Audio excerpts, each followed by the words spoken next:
G'day and welcome back for more Siege Engineers Survival. And I've got these two designs which are working and I'm happy with, but I have a few other ideas in mind, and I think the first thing we need to do is get rid of this wheel-based one, since it's nowhere near what the final design would be, so there's not much point in me trying to optimize it. Ultimately, I suspect... Oh, that didn't look nice. Ultimately, I suspect if I do go for a design like this one, I'm probably going to end up using a 3x3 projectile so that I can use merge blocks to build up and detach projectile on each launch. So there's not much point in messing around with this until I make the decision to actually use it. The other reason I want to get rid of this is I have a lot of subgrids around here, and I think it's possibly best to get rid of some of them before I start the next design. Because the next design is one that's probably a little bit silly. It's going to be a little bit wacky, but it's also something that I know works at least on large grid. Since the next design is using a whole big stack of pistons to basically shot put the projectile as far as we possibly can. Now, as long as it can get the projectile up to 100 meters per second, we should reach our target range.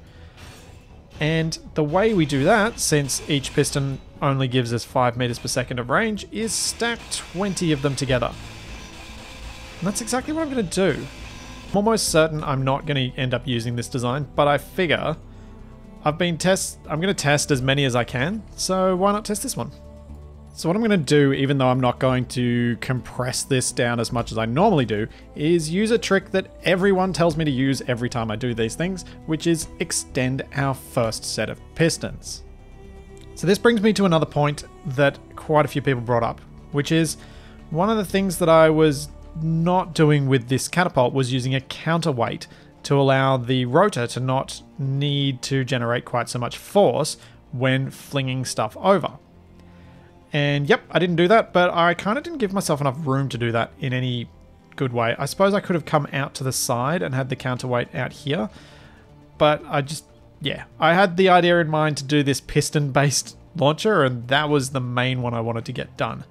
We are going to use something with sort of a counterweight in a later design though, and I am also going to stack a couple of rotors on top of each other in order to combine their velocities. But again, the reason I didn't go for that is because it has a big downside that I don't really want to have to deal with.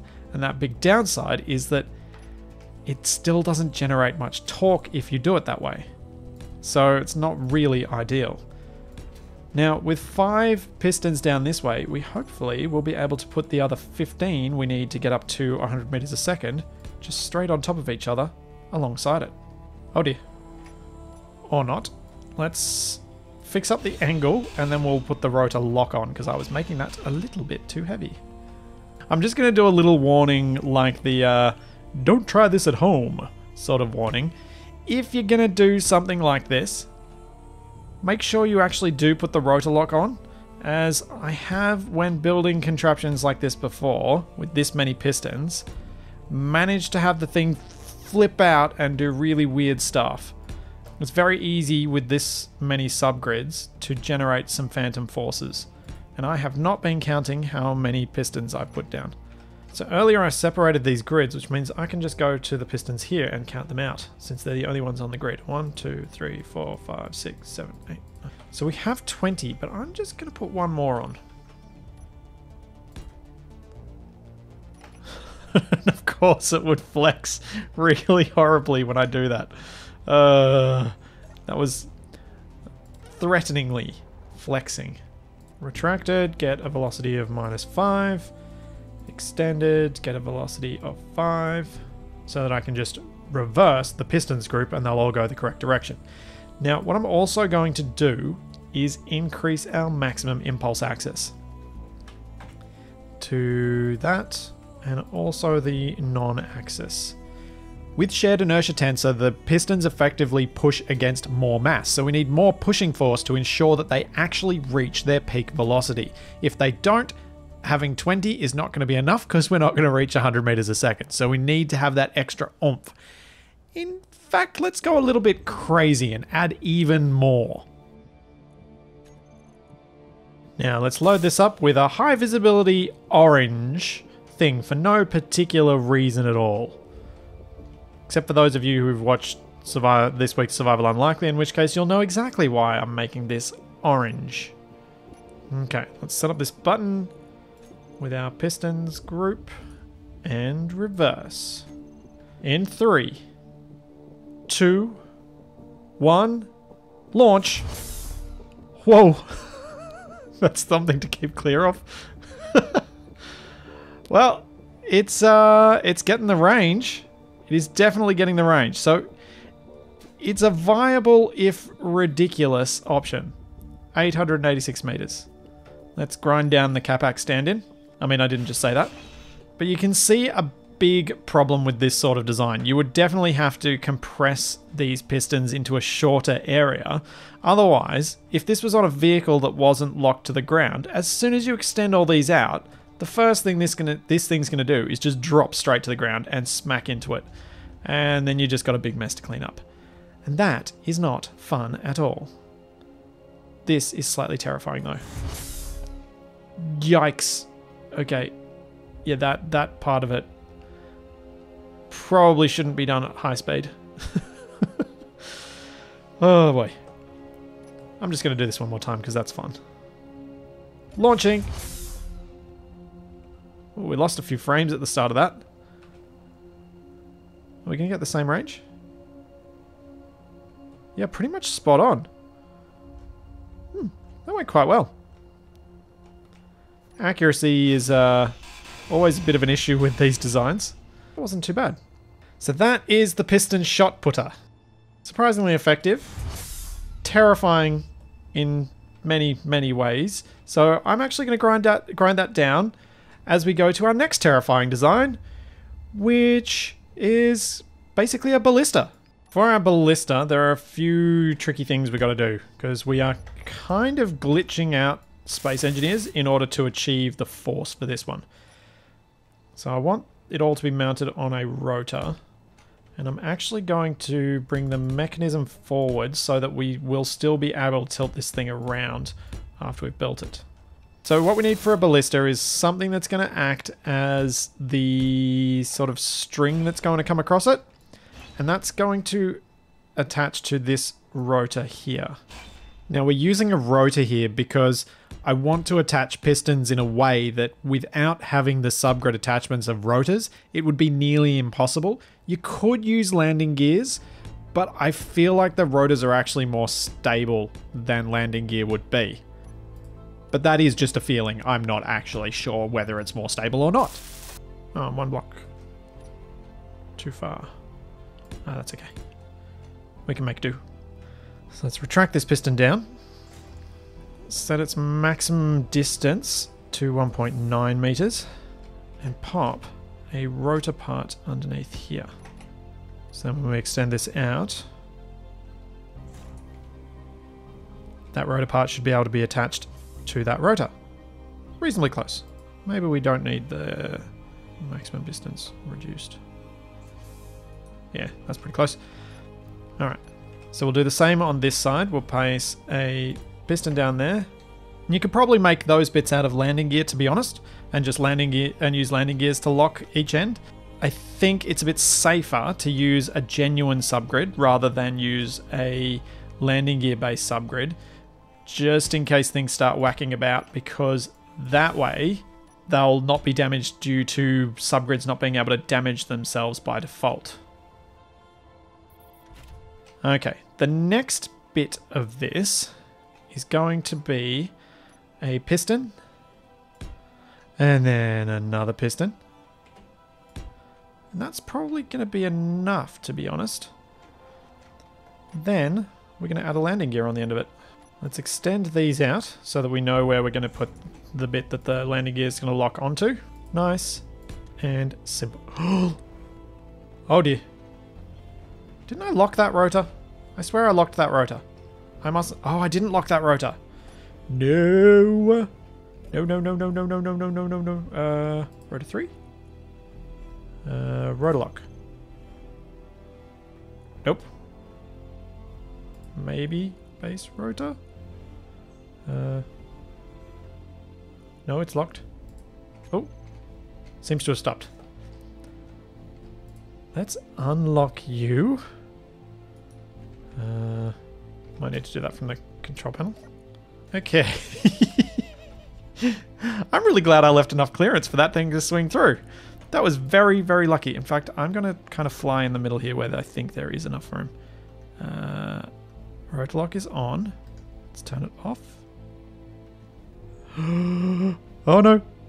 Okay, no shear inertia tensor. Rotor lock is off. Velocity. Let's try and get this into position and then just lock it. Because that is freaking me out. But I'm so glad that I picked a spot where I'd be safe to hover when I did this. That'll do. Let's go up a bit. Let's go about there. Okay. Then I'm going to rotor lock this. Because yikes. Rotor lock on. Okay. That should be safe now. What we need is auto lock on. Alright. Coolio. Now, you guys, I'm going to set your velocity to 0 so that I know which two pistons are these ones. This is wobbling very threateningly. It's making me incredibly nervous. Okay. These two are both going to reverse. And didn't get much action out of that. Oh, it is jiggling. This isn't... No. No, no, no, no, no. Don't know if that's worse or better. Oh, that made it all rigid. All of them. Let's share it on all of them. Okay. Back to what we're doing. Alright. Reversing those pistons, which is trying to pull these pistons sideways as these ones try to contract. And I'm hoping that they'll be able to pull hard enough. If they're not, we may have to double or triple them up. So let's increase our maximum impulse axis and see where we can get to. Oh. Okay. How far has that actually moved this back? That's the big question. Because if this doesn't move back far enough, then we just don't generate enough force because the projectile doesn't get pushed very far. Let's just prove my point here for a second. What we've basically got here is something that is not going to work. I'm going to try and push that. That's better. So this is moving such a short distance that I don't think it's going to launch that projectile at all. So let's pop a button on.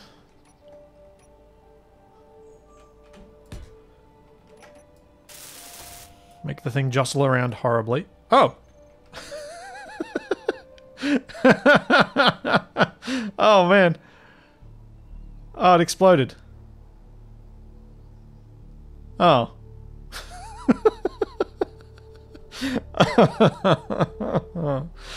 Oh dear. That did not work. Alright. I'm going to try this differently. I'm going to see if a rotor down here is actually going to work better. And if we can get a bit further distance by adding a couple of extra pistons to this. So I'll put one on each side. Because I'm just interested. Like we got a little bit of pullback, but not a great deal. And the reason I'm going to add these pistons now is because I can test both the rotor attachment method difference and then this piston improvement at the same time. Since I just need to not attach, whoops, these two on the side first. So same as before, extend these out, grab our rotor that is able to attach. It is now attached. And then our extended pistons that aren't the bars. So this one reverse. And this one, reverse. Let's have a look.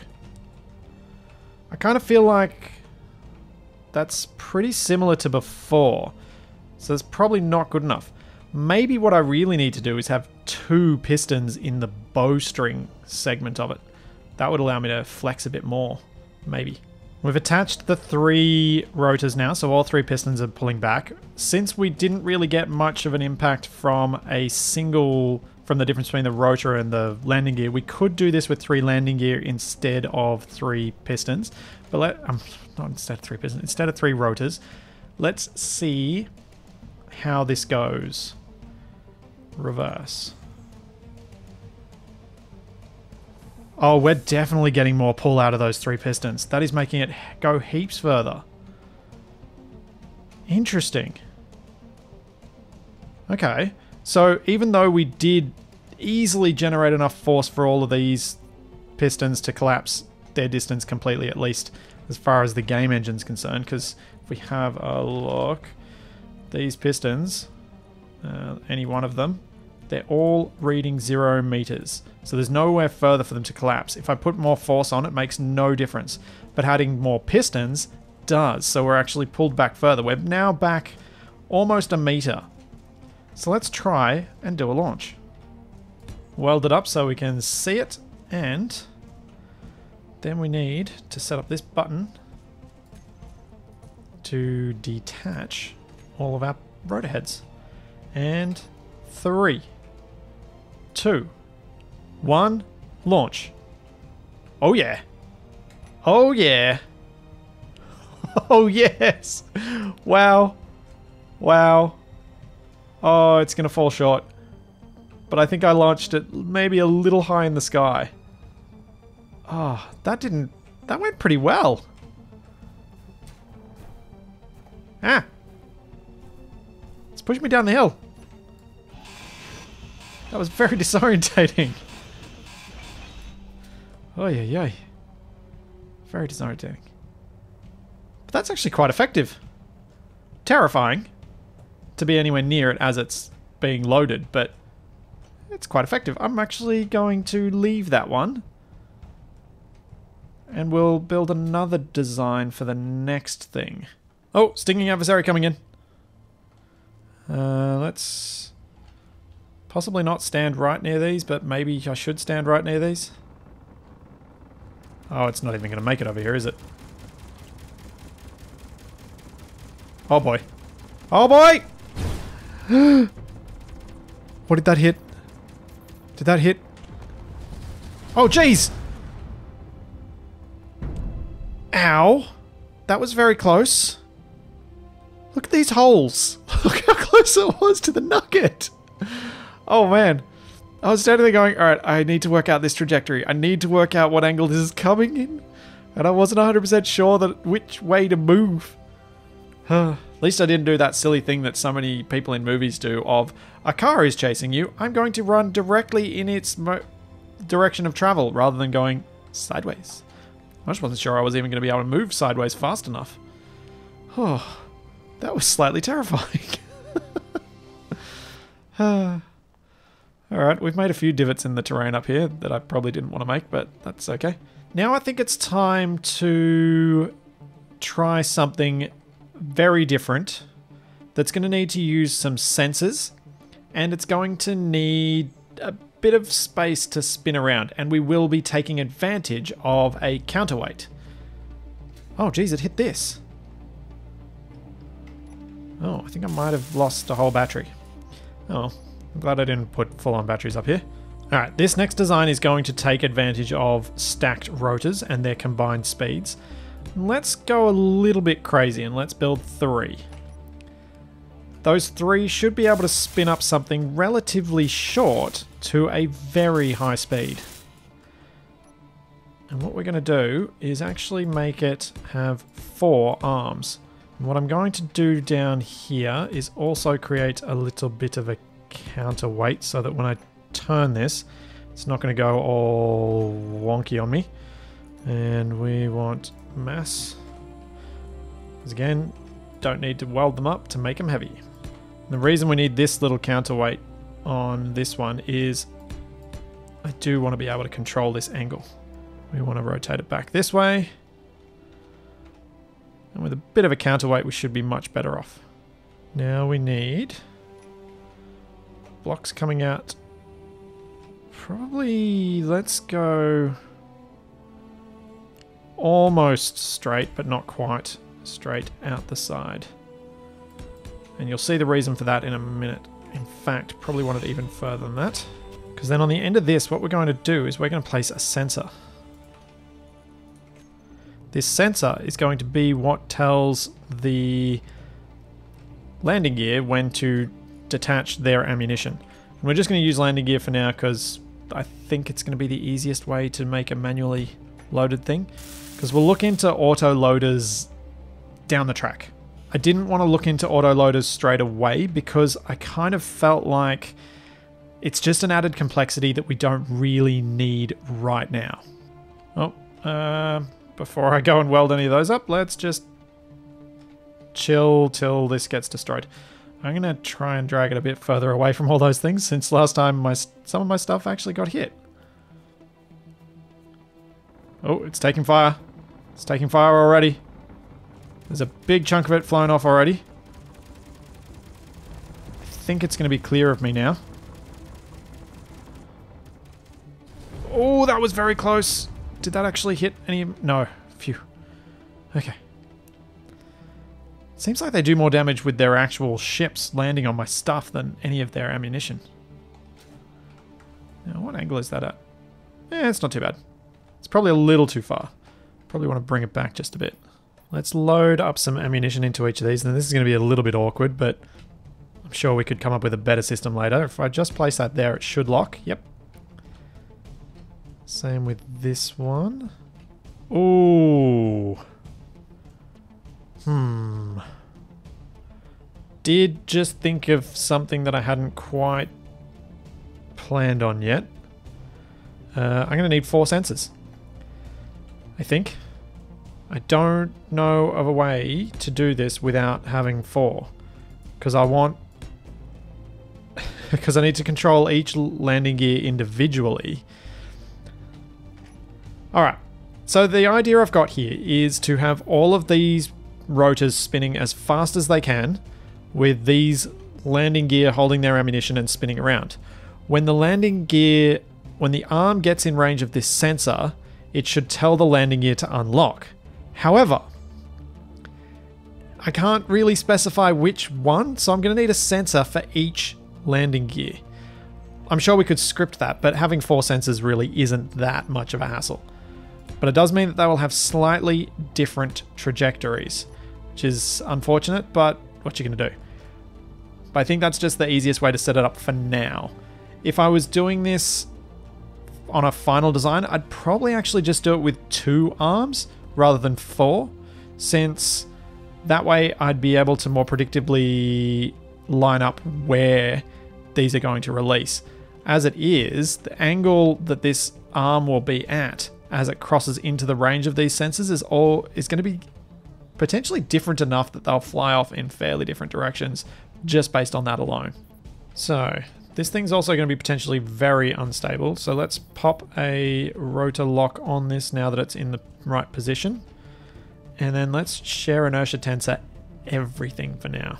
Now for our sensors, what we're going to do is toggle all of them off. They're all going to have the smallest extents in every direction except for front. And they're going to detect players off and detect subgrids on. And that's it. This sensor, set up actions.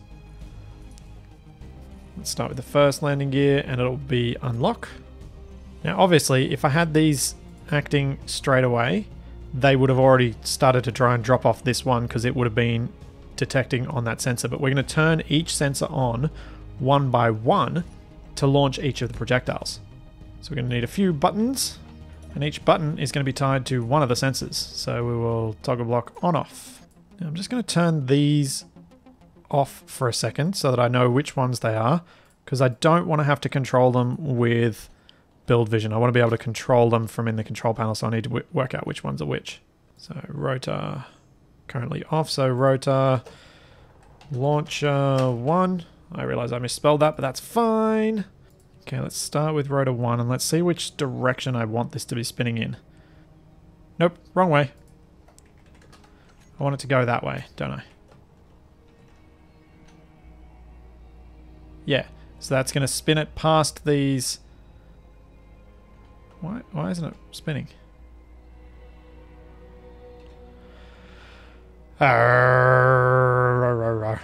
This is a problem. So you can see what's happening here. This middle rotor is actually spinning on both of the others because that's off. I thought I turned them all on. Must have missed one. I think I had a messed up selection. Okay. So moving them all in the negative direction is what I want. So let's do this thing. All 3.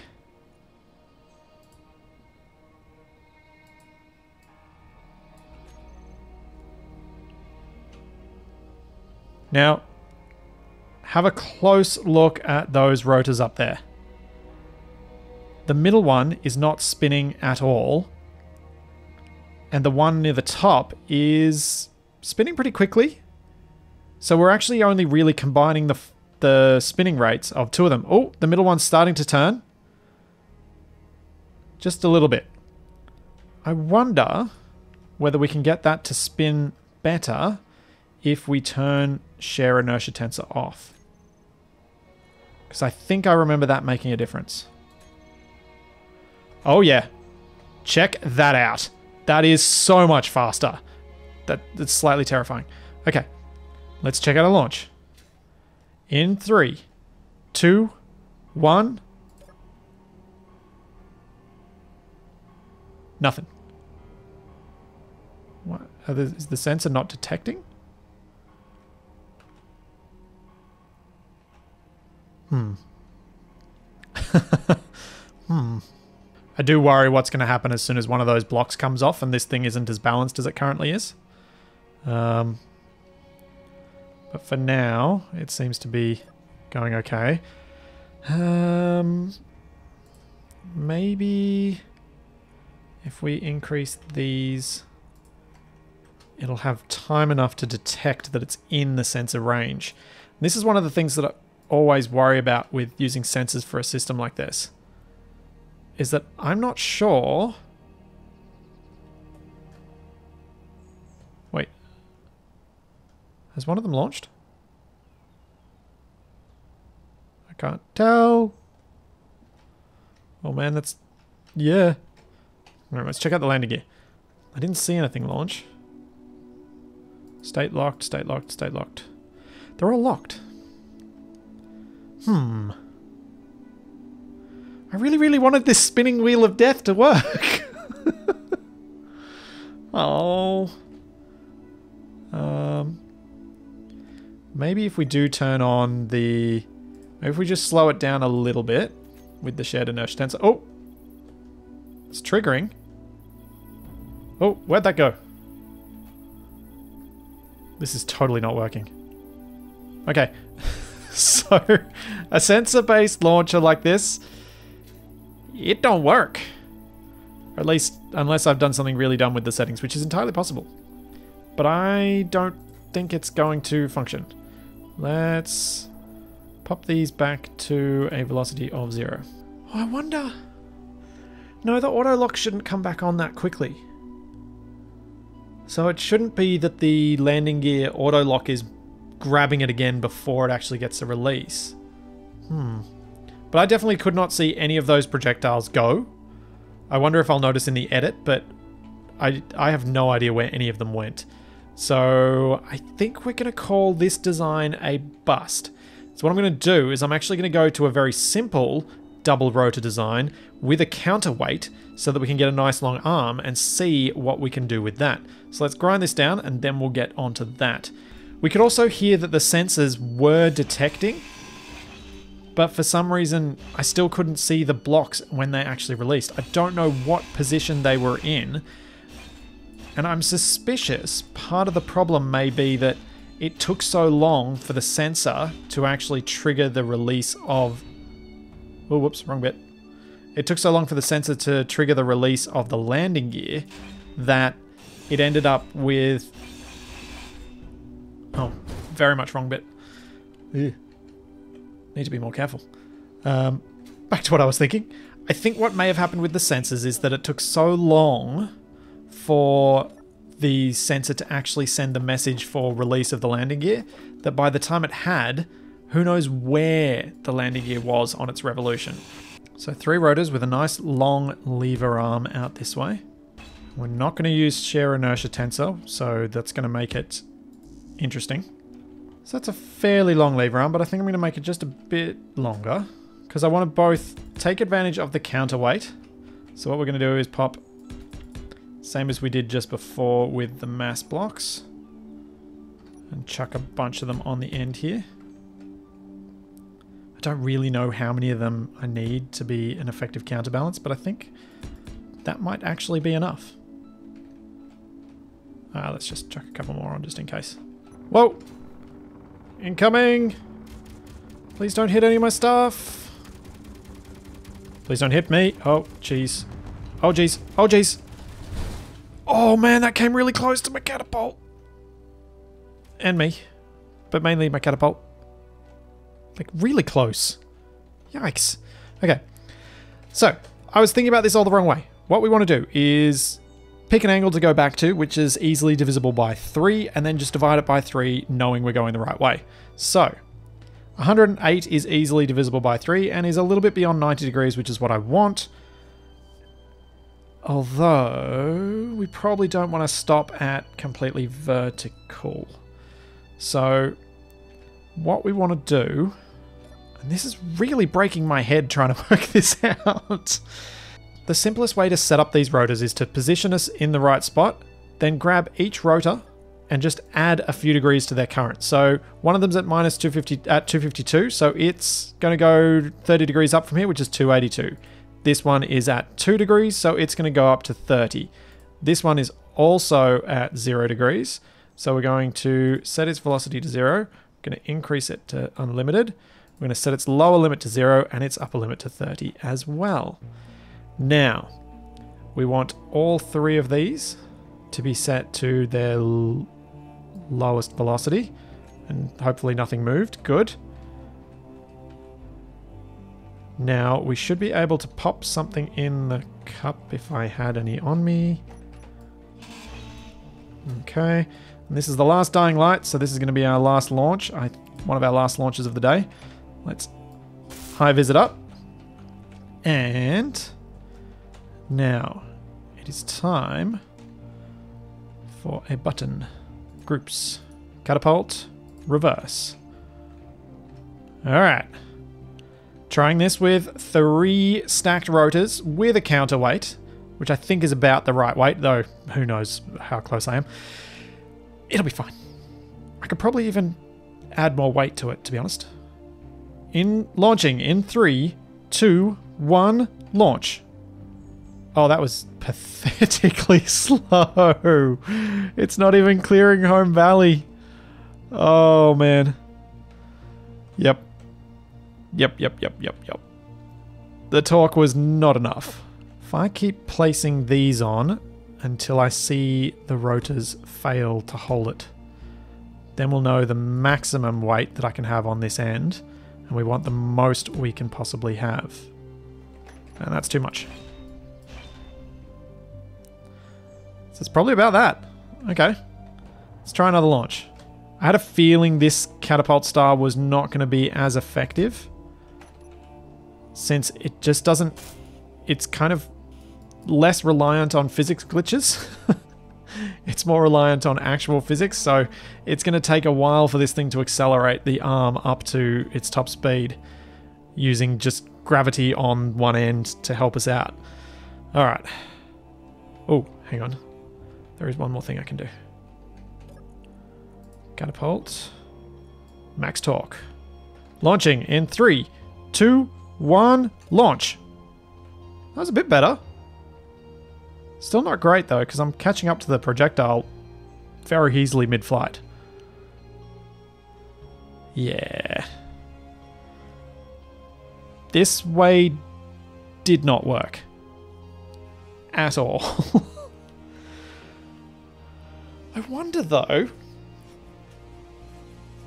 I don't think that'll work either, but I was just thinking if we did this on a horizontal axis next time instead.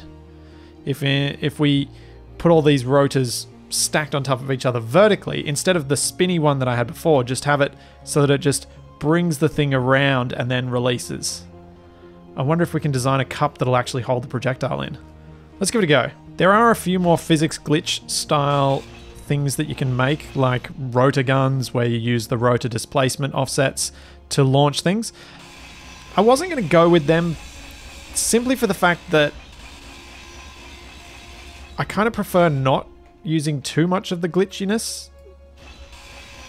I feel like here we're not really relying on much in the way of glitchiness since we're using the pistons. What we're really relying on is the fact that there's unlimited tensile strength in the materials we're using. This one is definitely using glitch, which is probably why we won't end up using it, but it is a really fun design. But yeah, I'm going to mostly avoid using those sorts of things. I'm going to use stuff that has some basis in some form of reality. So we'll do a triple, and then on top we're going to place our spinning part. Now, what I will do this time is actually just make it so that there's an arm out both sides. That way I can know that we're pretty well balanced. 1, 2, 3. Okay. Now for cup design. That's going to be the bit of a challenge, since it's going to have a lot of force trying to make it go out the side the whole time. That very rough shape will hold it in there as it spins around. So it's not going to be spinning around the whole time, it's just going to be going around over a short arc. Probably like 90 degrees or something. What I might do is just place one mass block. We'll do the same idea with this one. We will move one of them back to the position we want it in, and then just add 30 degrees with each of the other ones from there. Because in this case we want to come... Oh, actually we could go a full 180 to try and get the speed up higher before we get there. That could work. And I realize a problem with going 180 degrees that I should have realized initially. Oh. My cannonball is not going to stay there because this thing is tilted. See? I'm going to have to fix that. Nerds, nerds, nerds. I can't put anything to block that because that's going to block its release. Like even a little slope will drastically affect how it's going to perform. So we're going to have to change this up and go around for just 90 degrees. Okay, this should work because if I pop my munition in there... Yeah. Alright. We need daylight. This is... Actually, let's see how much I can see of that at night. And 3, 2, 1, nighttime launch.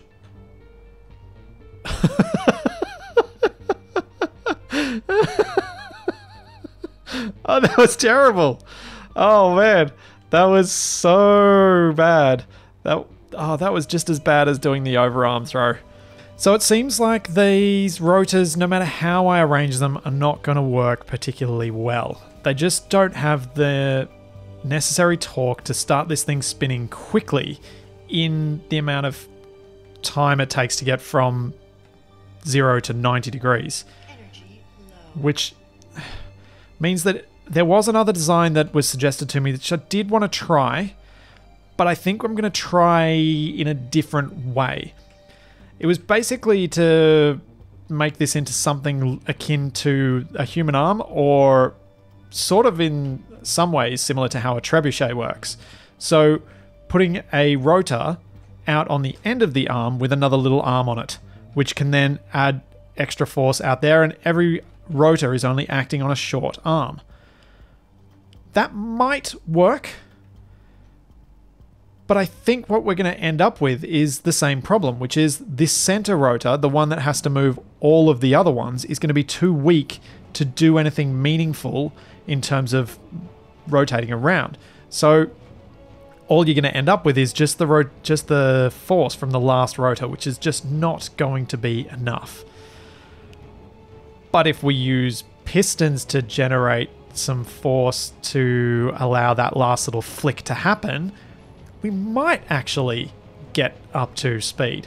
So what I'm thinking of is using a piston-based trebuchet.